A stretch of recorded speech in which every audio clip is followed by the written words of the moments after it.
लोकतंत्र मजबूत हो, लोकतंत्र मजबूत हो, संविधान के तहत और पीडीएस समाज को मजबूती मिले। बाबा साहब भीमराव अम्बेडकर जी और देश की आज़ादी के बाद हमें एक वोट डालने का अधिकार मिला। इधर जब से भारतीय जनता पार्टी हारी है और खासकर उत्तर प्रदेश से हारी है, तब से भारतीय जनता पार्टी के अंदर बेचैनी है।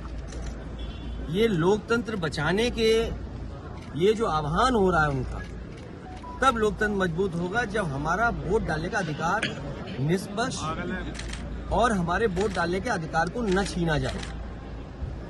एसआईआर को लेकर के चिंता जो थी वो आज सच्चाई में बदलती हुई दिखाई दे रही है। अगर वोट कट जाएगा एक मतदाता का, तो उसका ड्रीम कैसे पूरा होगा?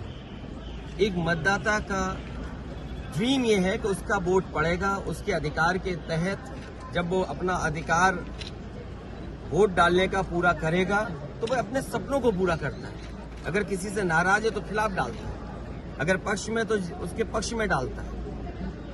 इधर जो तरीका अपनाया भारतीय जनता पार्टी ने, क्योंकि संसाधन का मुकाबला भारतीय जनता पार्टी का कोई नहीं कर सकता। जो जानकारी मुझे मिली है, हासिल हुई है, वो जानकारी ये है कि इन्होंने आईटी की कंपनियां बड़ी बड़ी हायर की हैं। उनके माध्यम से इनके पास पूरी वोटर लिस्ट का डिटेल है। इन्होंने जो हायर की हैं कंपनियां, कुछ नोएडा की कंपनियां जो इनके लिए काम कर रही हैं, नोएडा में स्थित जो कंपनियां हैं वो इनके लिए काम कर रही हैं। मोटा फीस लेते हैं, मोटा पैसा लेते हैं, तब वो पॉलिटिकल पार्टी के लिए काम करते हैं। इन्होंने बूथ वाइज आइडेंटिफाई किया है।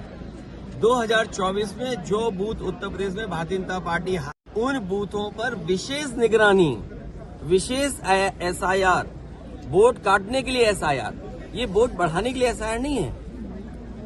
ये जो रिवीजन चल रहा है ये लोकतंत्र को मजबूत करे, वोट मिले।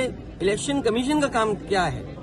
इलेक्शन कमीशन का काम ये है कि ज्यादा से ज्यादा वोट बने, लेकिन इधर भारतीय जनता पार्टी के दबाव में ये कोशिश हो रही है कि ज्यादा से ज्यादा वोट कटे।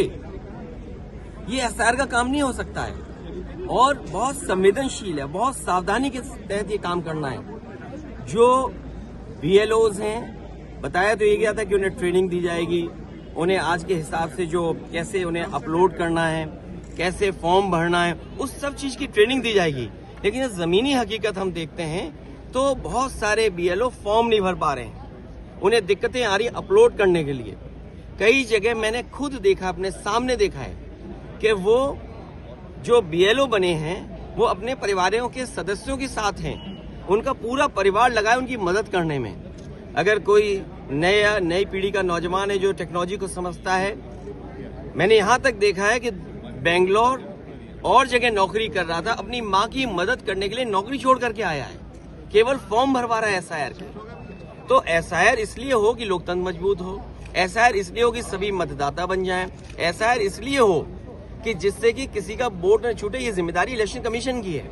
और फिर बीजेपी ने जानबूझ करके वो तिथि तय की है जिसमें सबसे ज्यादा शादियां हैं। अगर आप किसी भी पंडित जी से पूछेंगे कि वो समय कौन सा है जिसमें सबसे ज्यादा शादियां की तारीख निकलती है, तो ये वही दिन है जिसमें एसआईआर चल रहा है। तो बीजेपी ने जानबूझ करके वो तारीखें तय की हैं, वो दिन तय किए हैं जिसमें शादियां सबसे ज्यादा हैं, जिससे कि लोग इधर उधर जाते हैं, अपना काम करते हैं, मदद करते हैं एक दूसरे की, तो वोट कट जाए।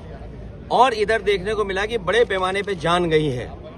सर्वेश सिंह मुरादाबाद बीएलओ, 30 नवंबर को इनकी मृत्यु होगी, आत्महत्या कर ली, इन्होंने फांसी लगा ली।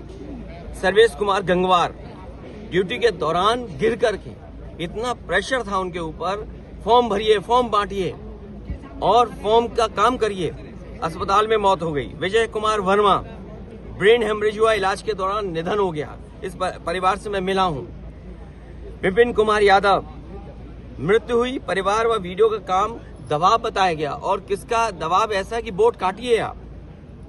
रंजू दुबे ड्यूटी के दौरान मृत्यु, परिवार के ने काम के दबाव का आरोप लगाया। बिजनौर में कार्डियक अरेस्ट, शाम में फॉर्म अपलोडिंग करने के बाद हालत बिगड़ी। तो सोचिए, मैंने तो मांग की थी, क्या जल्दीबाजी क्या है? यूपी में कोई कल इलेक्शन है क्या? अभी यूपी में समय है इलेक्शन का, बंगाल में भी मान लीजिए समय है और आखिरी दिन तक वोट बन सकता है, तो आप इतनी जल्दीबाजी एसआईआर क्यों कराना चाहते हैं? आप समय क्यों नहीं देना चाहते हैं? और बीएलओ गली ढूंढ रहे हैं, बीएलओ को पता ही नहीं किस गली जाना है, किसी के दबाव में कहीं बैठ जाते हैं, वहां बैठ करके फॉर्म बांटते हैं। जो अपलोड किया गया बता रहे हैं 99.45% फॉर्म बट गया था कुछ दिन पहले, तो अभी जब देखेंगे तो कलेक्ट भी हो जाएगा उतना ही। तो ये डेटा फर्जी, और डेटा फर्जी यहां तक है कि आईएमएफ के लोग भी कह रहे हैं, संस्था कह रही कि इस सरकार में सबसे ज्यादा डेटा का मैनिपुलेशन है। और सोचिए डॉलर कहां लुढ़कता चला जा रहा है, या यूं कहें रुपया लुढ़कता जा रहा है। जैसे सरकार लुढ़कती जा रही है, थोड़ी लुढ़की, पूरी नहीं लुढ़की, रुपया भी लुढ़कता जा रहा है। देखिए, तो ये जो बुनियादी सवाल है इसमें चर्चा ही ना हो, 4 महीने इसी में लगे रहेंगे, एसआईआर एसआईआर एसआईआर। आप बेरोजगारी पे नहीं काम बात करेंगे, महंगाई पे काम नहीं करेंगे। और हमारे राजीव राय जी ने बाकायदा लिख के दिया है कि किस तरीके से एडमिनिस्ट्रेशन ने बीजेपी के सारे पर हेरा फेरी कर करके 20,000 वोट पहले ही काट दिए। अभी तो एसआईआर भी नहीं हुआ, और एसआईआर में और 20,000 काट देंगे, तो टोटल कितने कट गए एक विधानसभा में? तो आप लोग चाह रहे हैं वो विधानसभा है जिसमें कभी भारतीय जनता पार्टी नहीं जीतती है। प्रधानमंत्री कह रहे हैं कि